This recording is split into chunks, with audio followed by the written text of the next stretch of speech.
All right, let's dive into one of the biggest mysteries of the human mind, memory.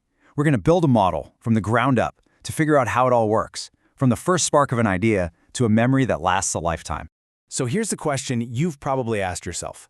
How is it that you can belt out every single word to a song you haven't heard in a decade, but you have absolutely no idea where you just put your keys? It seems like a glitch, right? Well, it's not a flaw. It's actually a feature of how our memory is built. And by the end of this, you'll know exactly why that happens. Okay, so here's our roadmap. First, we'll look at how your brain captures a memory in the first place. Think of it as its operating system. Then, we'll see how it files things away in the long-term library.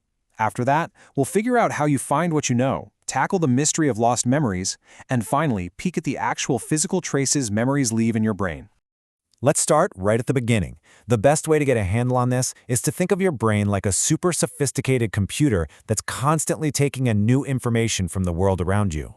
Every single memory you have goes through three basic stages. First up is encoding. That's the input, getting information into the system, like you're typing on a keyboard. Then you've got storage, which is exactly what it sounds like, hitting save on that info. And finally, there's retrieval. That's when you go to open the file later. Input, save, open. It all begins here with your sensory memory. For just a split second, your brain holds this perfect, super detailed snapshot of everything coming in. The sights, the sounds, the feelings. You know that little trail a sparkler leaves in the air? That's your sensory memory at work. But most of it vanishes in an instant. But if you pay attention to any of that sensory information, it gets a promotion. It moves into your short-term memory. This is your brain's active desktop. It's RAM. It's whatever you're thinking about right now. But just like the RAM in your computer, it can only hold a few things at once before it gets full. So how do you keep stuff on that mental desktop?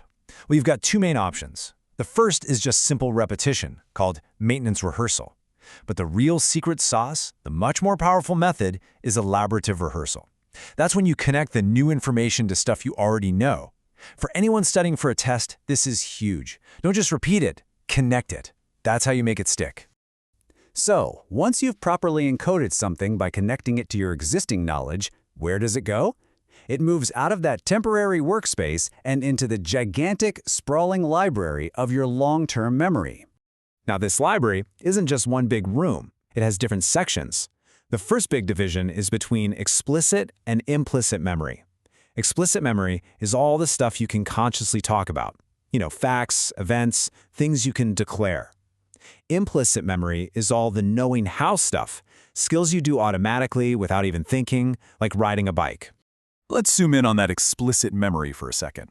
It's split into two main types. You have your episodic memory, which is basically your personal story, all your experiences, the episodes of your life. And then you have semantic memory, which is your collection of general facts about the world, like knowing that an elephant is bigger than a mouse. And what's really cool is how this information is organized. It's not in a neat list. It's stored in a massive, interconnected web called a semantic network. Every concept is a node, and it's linked to all the other related ideas. So when you think of one thing, it sends a little ripple of electricity out to everything connected to it. This effect is called priming, and it happens constantly. If I say doctor, your brain instantly gets words like nurse, hospital, and sick ready to go. It makes you faster at recognizing them. Honestly, it's like your brain's very own autocomplete function. Okay, so the information is all filed away in this incredible web. But what good is a library if you can't find the book you're looking for? This is where the art of retrieval comes in. You deal with the two main types of retrieval all the time in school. Recall is when you have to pull information out of thin air. That's an essay question. Recognition, on the other hand, is when you just have to spot the right answer from a list of options, your classic multiple choice test. And one of those is way easier than the other. The whole key to getting a memory back is having the right cue.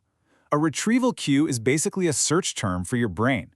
It could be a smell, a song, a place, anything that helps you follow the path back to the memory you're looking for. This is why it's easier to remember something if you're in the same place where you first learned it. But here's where it gets really interesting. Pulling up a memory isn't like replaying a video. It's more like your brain is rebuilding it from scratch every single time, using bits and pieces of information. This is a huge deal. It means our memories aren't perfect recordings. They can, and do, change over time. So the fact that we reconstruct our memories is one reason we forget things, but it's definitely not the only one. let's investigate why our brain sometimes gives us a file not found error. This graph shows what's called the forgetting curve, and what it shows is pretty wild. We forget the vast majority of new information almost immediately after we learn it. The drop-off is incredibly steep. So what does this mean? It means that to truly learn something, you have to fight this curve by revisiting the information over time. That's the whole idea behind effective study methods like spaced repetition. Another major reason we forget is something called interference. This is when other memories get in the way. Ever try to remember a new password, but your brain just keeps spitting out the old one? That's interference. The old memory is literally blocking the new one. So you see, forgetting isn't just one thing. It can be interference, where memories just get jumbled up. It can be simple absent-mindedness. You never really encoded it in the first place because you weren't paying attention. And sometimes it can even be motivated forgetting, where our minds might push away things we don't want to remember. For our last section, let's cop the hood and look at the actual hardware that's running this whole amazing system. Where in the brain do memories actually live? Scientists believe the physical basis of memory is a process called long-term potentiation, or LTP. Here's a way to think about it. Imagine two brain cells that fire at the same time. The connection, or synapse, between them gets stronger. It's like walking through a forest. The first time, you have to push through the bushes. But the more you walk that same path, the clearer it gets. A memory isn't a single thing in a single cell. It's a well-worn pathway between cells. So learning is, literally, rewiring your brain. And this rewiring is happening all over the place. Memory is a total team effort.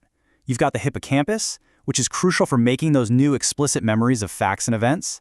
The cerebellum helps out with all the how-to, procedural memories.